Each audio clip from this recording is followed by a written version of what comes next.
Hello learners, welcome to my YouTube channel to the point learning. आज मैं आपके साथ क्लास 12 बिजनेस स्टडी का चैप्टर मार्केटिंग मैनेजमेंट से related assertion and reason based question discuss करने जा रही हूँ। ये मैं नई सीरीज स्टार्ट कर रही हूँ for the preparation of term 1 business study, जो आपका टर्म 1 नवंबर में होने वाला है। नवंबर और दिसंबर में आपका एग्जाम पड़ रहा है, उसकी स्कीम आ चुकी है, डेट्स आ चुकी हैं। तो उससे रिलेटेड मैं यहाँ पे टॉपिक्स डिस्कस करने जा रही हूँ, जिसमें मैं बेसिकली हर टॉपिक को लेकर यानी हर चैप्टर को लेकर 3 वीडियोस बनाऊंगी। वो 3 वीडियोस आपके केस स्टडी रहेगा, असर्शन एंड रीजन क्वेश्चंस रहेंगे और एमसीक्यू क्वेश्चंस रहेंगे, जो कि आपके टर्म 1 के प्रिपरेशन के लिए बहुत हेल्पफुल रहेंगे। और क्योंकि मैं ये चैप्टर वाइज बना रही हूं, तो आपको चीजें काफी अच्छे से क्लैरिफाई हो जाएंगी कि हर चैप्टर से क्वेश्चंस आते कैसे हैं। सो आई होप कि मेरी ये सीरीज आपके लिए हेल्पफुल रहे और बिल्कुल मेरी सीरीज से आप बने रहिए। इसके लिए मेरे चैनल को सब्सक्राइब जरूर कर लीजिए और बेल आइकन पे क्लिक कर लीजिए, ताकि लेटेस्ट नोटिफिकेशंस आपको मिलते रहें मेरे बिजनेस स्टडी सब्जेक्ट से रिलेटेड। तो आज हम स्टार्ट जो करने जा रहे हैं वो आपका चैप्टर 6, जो कि काफी कंफ्यूजिंग चैप्टर होता है बच्चों के लिए, वो है आपका मार्केटिंग मैनेजमेंट। इसके असर्शन और रीजन बेस्ड क्वेश्चन आज मैं स्टार्ट करने जा रही हूँ। इसके बाद नेक्स्ट वीडियो में इसी चैप्टर के मैं केस स्टडी डिस्कस करूंगी एंड देन मैं इसी चैप्टर से रिलेटेड एमसीक्यू क्वेश्चंस कैसे फ्रेम होते हैं वो डिस्कस करूंगी। तो स्टार्ट करते हैं वीडियो को असर्शन और रीजन बेस्ड क्वेश्चन से रिलेटेड। तो क्वेश्चन स्टार्ट करते हैं। पहला क्वेश्चन है हमारा असर्शन। असर्शन मीन आपको एक स्टेटमेंट दी है और उस स्टेटमेंट से रिलेटेड आपको कारण दिया गया है, जिसके 4 ऑप्शन आपको मिलते हैं। 4 ऑप्शन आपके कुछ इस टाइप के होते हैं। Both assertion and reason are true. आपका असर्शन और रीजन दोनों सही है और रीजन जो दे रखा है वो करेक्ट एक्सप्लेनेशन है असर्शन का। Both assertion and reason are true. Assertion और रीजन यानी स्टेटमेंट और उसका कारण दोनों सही है, लेकिन रीजन जो दे रखा है वो करेक्ट नहीं है असर्शन के अकॉर्डिंग, यानी उसका एक्सप्लेनेशन सही नहीं है जो कि स्टेटमेंट में लिखा हो उसके अकॉर्डिंग। और असर्शन डी ऑप्शन होता है, असर्शन सही है लेकिन रीजन वाली स्टेटमेंट बिल्कुल गलत है। देन असर्शन गलत है और रीजन सही है, ठीक, यानी असर्शन स्टेटमेंट गलत है और रीजन सही दे रखा है। तो ये आपके 4 ऑप्शन होते हैं। 4 में से आपको एक पर सर्कल करना होगा OMR शीट पे।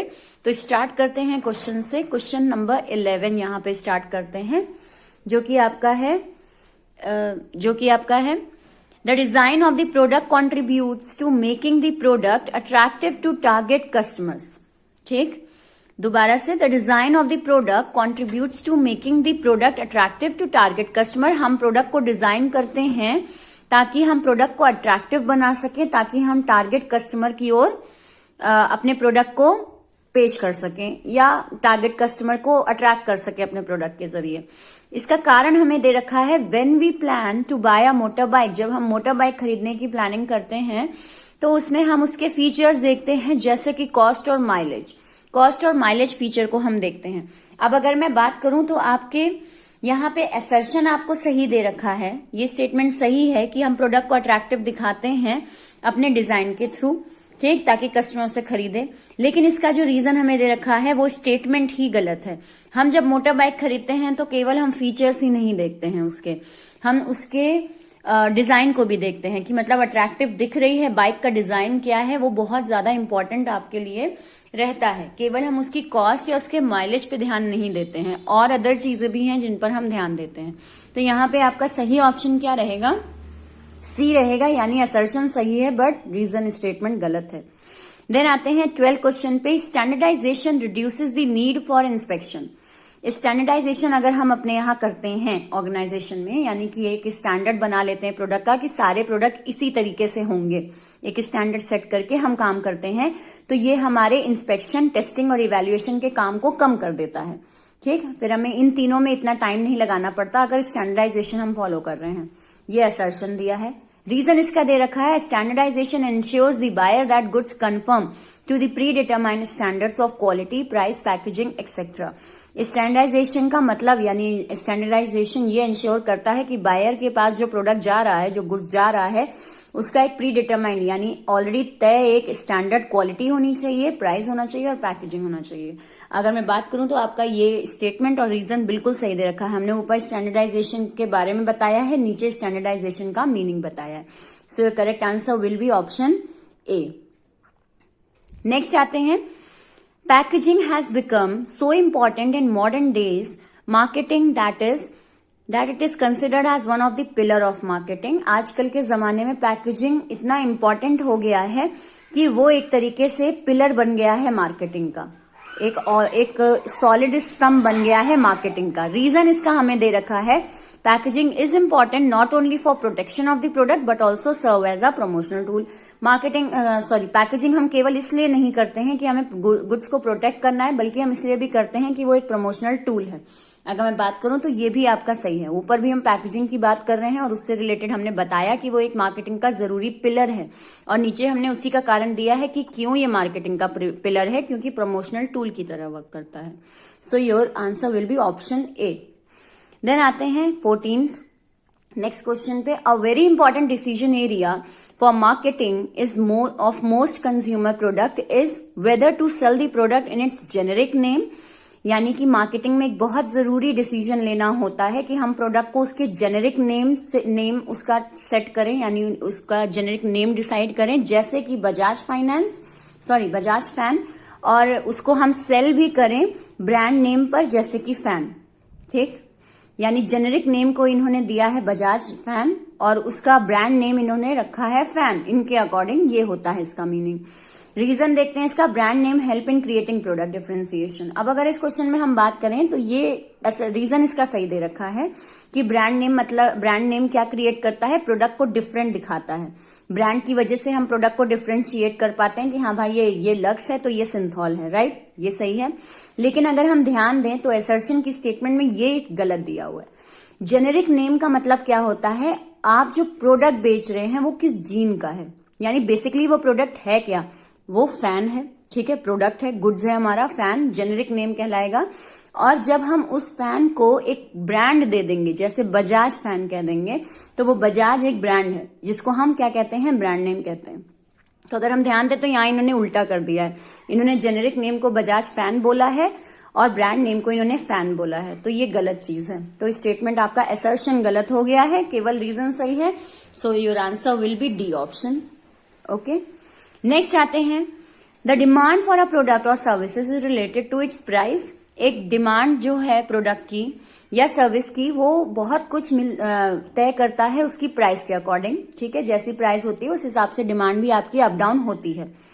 इसका कारण हमें दे रखा है, generally lower the price lower would be the demand. यहां कहा गया अगर प्राइस किसी प्रोडक्ट की कम होती है तो उसकी डिमांड भी कम हो जाती है, और वाइस वर्सा। अब अगर हम ध्यान दें तो ये रीजन ही गलत दिया हुआ है। आपका असर्शन तो सही है, स्टेटमेंट ए तो सही है, लेकिन आपका जो यहाँ पे रीजन दे रखा है वो गलत है। ये बिल्कुल आपका, जब प्राइस कम होती है तो उस प्रोडक्ट की जनरली हम देखते हैं कि डिमांड उस प्रोडक्ट की बढ़ जाती है, भाई कम नहीं होती है, राइट। तो ये कॉन्सेप्ट ही यहाँ पे उल्टा दिया है। So your answer will be option D. ठीक, आपका यहाँ पे असर्शन जो दे रखा है वो सही है। डिमांड हमारी प्राइस को इफेक्ट करती है, बिल्कुल प्राइस जिस हिसाब से होता है उस हिसाब से हमारी डिमांड अप डाउन होती है। लेकिन अगर हम बात करें कि प्राइस कम हो जाएगी तो डिमांड कम हो जाएगी, तो ये गलत है, यानी D will be your correct answer question number 15 का। इसके बाद आते हैं नेक्स्ट पे, वेट, डी नहीं, एक्चुअली सॉरी फॉर दैट, ये सी होगा। सी क्यों होगा, सी वाले ऑप्शन में हमसे कहा गया है असर्शन सही है और रीजन गलत है। ठीक है, असर्शन सही है और रीजन गलत है, हमें ये दे रखा है। और डी वाले में आपका रीजन जो सही है और असर्शन गलत है, तो वो थोड़ा सा कंफ्यूजन हो गया। यहाँ सी करेक्ट आंसर होगा, आपका रीजन गलत दे रखा है इसलिए, और यहाँ पे भी आपका सी ऑप्शन होगा बिकॉज रीजन गलत दे रखा है आपको। ठीक, नेक्स्ट आते हैं क्वेश्चन पे, मूव ऑन करते हैं। नेक्स्ट क्वेश्चन आपका दे रखा है, in order to maintain smooth flow of product. ठीक है, एक स्मूथ फ्लो ऑफ प्रोडक्ट बनाने के लिए, मार्केट में हमारे प्रोडक्ट स्मूथली फ्लो करे, there is a need of proper storage of product. हमें प्रोडक्ट को सही से स्टोर करने की जरूरत है अगर हम चाहते हैं मार्केट में हमारा गुड्स अच्छी तरीके से फ्लो करे। इसका रीजन हमें दे रखा है, usually there is no time gap between the production of goods and their sale. और कारण दे रखा है कि कोई टाइम गैप नहीं होता है प्रोडक्शन में और सेल करने में। तो ये स्टेटमेंट हमारी गलत है, रीजन हमें गलत दे रखा है। तो आपका आंसर क्या होगा, सी होगा, यानी assertion is true but reason is false. Time gap होता है, आप प्रोडक्ट को बना रहे हो और उस प्रोडक्ट के बिकने में काफी टाइम गैप होता है, राइट। तो आपका रीजन यहाँ पे गलत दे रखा है। देन आते हैं नेक्स्ट क्वेश्चन पे, the control variable factors affecting marketing decision are constantly shaped and reshaped by marketing manager. जो एक कंट्रोल वेरिएबल होता है, यानी वो वेरिएबल जो मैनेजर के कंट्रोल में है, जिसमें प्रोडक्शन जब वो करे या वो मार्केटिंग कर रहा है तो कुछ डिसीजन वो अपने हिसाब से ले सकता है, उसे हम कंट्रोल वेरिएबल कहेंगे। ठीक, तो उसके अकॉर्डिंग वो डिसीजन मैनेजर लेता है, उसको कभी कभार अपने हिसाब से उसका शेप वगैरह चेंज करता है या नया शेप उस डिसीजन को दे देता है। रीजन इसका दिया, the control variable become marketing tool, और यही कंट्रोल वेरिएबल हमारा मार्केटिंग टूल बन जाता है। तो बिल्कुल सही है। मार्केटिंग टूल का मतलब क्या है? वो टूल्स जो आपके कंट्रोल में हैं, आप प्रमोशन अपने हिसाब से करते हो, पर्सनल सेलिंग करनी है या नहीं करनी, पब्लिक रिलेशन बनाना है या नहीं बनाना, ये सब आपका डिसीजन होता है। ये कोई ऐसा अनकंट्रोलेबल फैक्टर नहीं है, मैनेजर के कंट्रोल में ये डिसीजन रहते हैं। So your answer will be A, assertion reason both are correct and reason is the correct explanation of assertion. Then आते हैं नेक्स्ट क्वेश्चन पे, one of the most important decisions that a marketer has to take in the area of product is in respect of branding. एक बहुत important decision होता है product से related उसकी branding का, कि हम उसका ब्रांड नेम क्या रखें। रीजन इसका दिया, if product was sold by generic name it would be very difficult for the marketer to distinguish their product from that of their competitor. यहाँ पे उसका कारण हमें दे रखा है, अगर हम प्रोडक्ट का जेनेरिक नेम ही रहने देंगे तो एक कॉम्पिटिटर के प्रोडक्ट में और हमारे प्रोडक्ट में डिस्टिंग्विश करना बहुत मुश्किल हो जाएगा, जो कि बिल्कुल सही है। जेनेरिक नेम का मतलब हो गया फैन, राइट। अब हम कैसे जाने कि बजाज फैन की बात हो रही है कि आपके किसी और फैन की बात हो रही है, उषा फैन की बात हो रही है, तो ये चीज हम डिफ्रेंशिएट कैसे करेंगे? सिर्फ जेनेरिक नेम की वजह से हम उसे डिफ्रेंशिएट नहीं कर सकते, हमें उसका मेन ब्रांड नेम मालूम होना चाहिए, इसीलिए ब्रांडिंग हम करते ही हैं। तो बिल्कुल सही दे रखा है आपको assertion, A will be your answer. Assertion भी सही है, रीजन भी सही है और ये इसका एक्सप्लेनेशन भी है। नेक्स्ट आते हैं क्वेश्चन नंबर 19 पर, packaging protect the contents of a product from spoilage and damage. Packaging जो है वो एक प्रोडक्ट को स्पॉइल और डैमेज होने से रोकती है, सही है। असर्शन रीजन इसका दे रखा है, this kind of protection is required during storing, distribution and transportation of product. इस तरह की हम लोगों को प्रोटेक्शन चाहिए होती है ट्रांसपोर्टेशन के दौरान, प्रोडक्ट के डिस्ट्रीब्यूट होने के दौरान, और अगर प्रोडक्ट कहीं स्टोर है तो उसके दौरान। तो ये तीनों ही चीजों में हमें एक प्रोडक्ट को पैकेजिंग के थ्रू प्रोटेक्ट करने की बहुत ज्यादा जरूरत होती है। तो दोनों ही अगर हम देखें तो दोनों ही जगह पैकेजिंग की बात हो रही है और दोनों ही जगह प्रोडक्ट को प्रोटेक्ट करने की बात हो रही है। तो आपका आंसर क्या रहेगा? ए रहेगा, यानी करेक्ट है। Assertion and reason both are correct and reason is the correct explanation of A. Last question आज के वीडियो का डिस्कस करते हैं। A careful design label can attract attention and give reason to purchase. एक label जो होता है, एक डिजाइन लेबल जो होता है, वो कस्टमर का अटेंशन भी खींचता है अपनी ओर और एक कारण भी देता है प्रोडक्ट को परचेज करने का। ठीक, an important function of label is to aid in promotion of the product. एक जो लेबल है आपका, उसका एक काम ये भी है कि वो प्रोडक्ट को प्रमोट करने का काम करता है या प्रोडक्ट के प्रमोशन में हेल्प करता है। So your answer will be A. दोनों ही स्टेटमेंट आपकी सही है।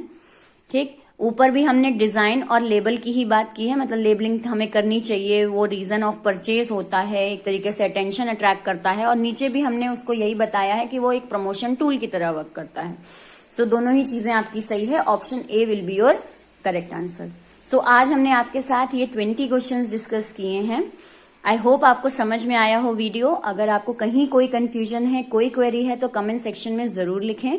मेरे चैनल को लाइक करें अगर वीडियो आपको पसंद आए, और बेल आइकन पे जरूर क्लिक करें अलॉन्ग विद सब्सक्रिप्शन। सब्सक्राइब करें मेरे चैनल को और उसे बेल आइकन जरूर क्लिक करें ताकि लेटेस्ट नोटिफिकेशन आप तक पहुंच जाए। So thank you and have a nice day.